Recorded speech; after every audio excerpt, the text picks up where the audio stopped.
Good day! Today, we'll be talking about the Greek and Roman art. Leave it to us to explore the art. Did you know they used pots for storing wine and oil for eating and drinking, also for prizes at the athletic games and even as burial markers?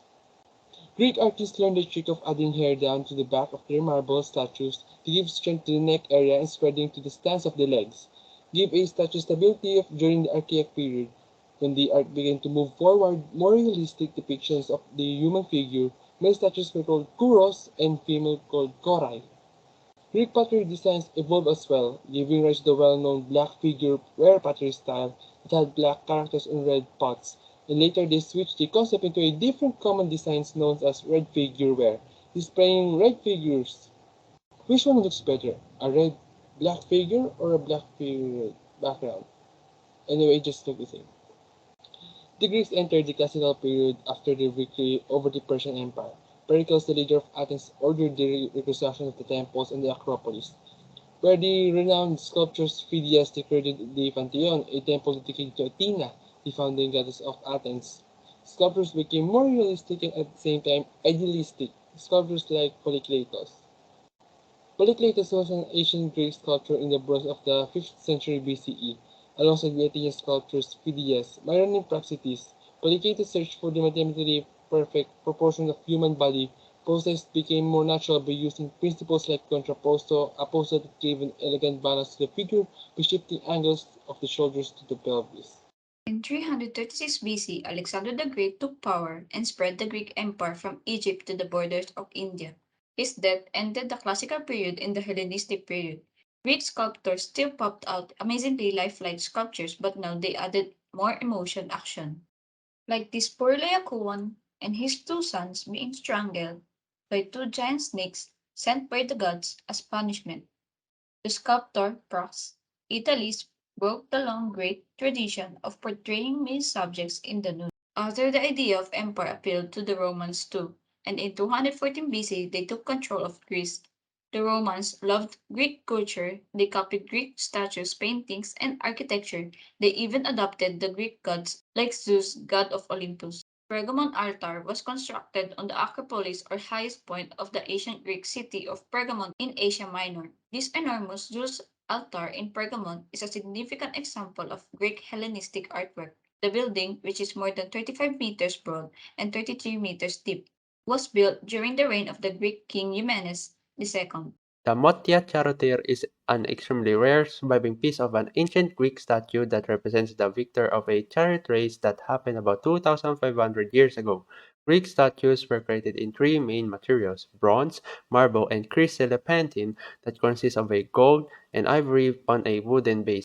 The Riase warriors, also known as the Riase bronzes or the Bronzibdirace, are two life-size Greek bronze statues depicting bare-chested, beardless warriors. Statue A stands at 198 centimeters tall, depicting a younger warrior, while Statue B depicts an older warrior that is 1 centimeter short, and a now missing helmet was likely perched atop his head. The art of ancient Rome and the territories of its republic and later empire includes architecture, painting, sculpture, and mosaic work. Sculpture was perhaps considered as the highest form of art by Romans, but figure painting was also highly regarded.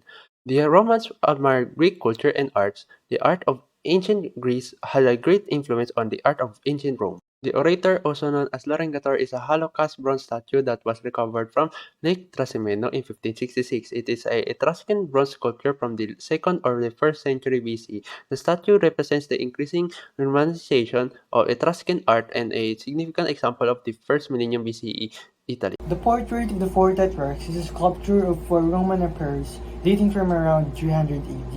The sculptural group is today fixed to a corner of the facade of St. Mark's Basilica in Venice, Italy.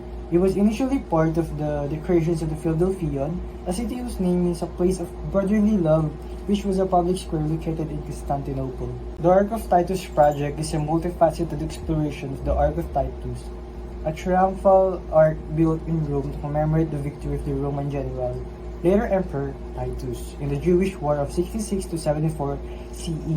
The Ark of Titus has been of continuing significance for both Jews and Christians for nearly 2 millennia. The Ludovisi battle sarcophagus depicts a battle between Romans and barbarians. A sarcophagus is a box-like coffin most typically used for important figures such as military leaders and rulers.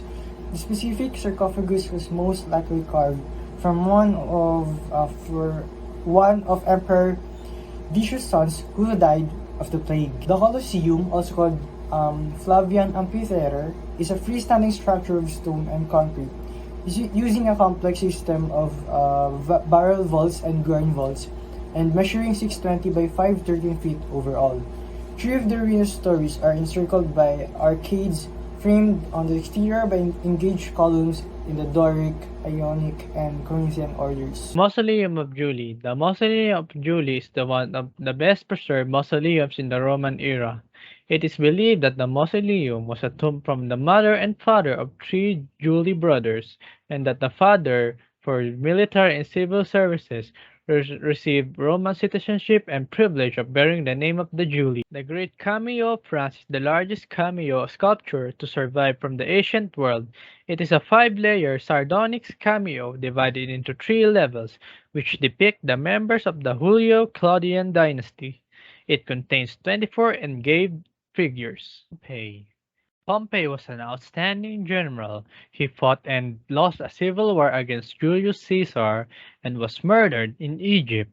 In his portrait, Pompey has copied the hairstyle, but unlike Alexander, showed himself with small eyes and narrow lips to produce a less idealized and more personal character. The Ark of Septimius Severus, erected in 203 CE, stands in Rome and commemorates the Roman victories over the Parthians.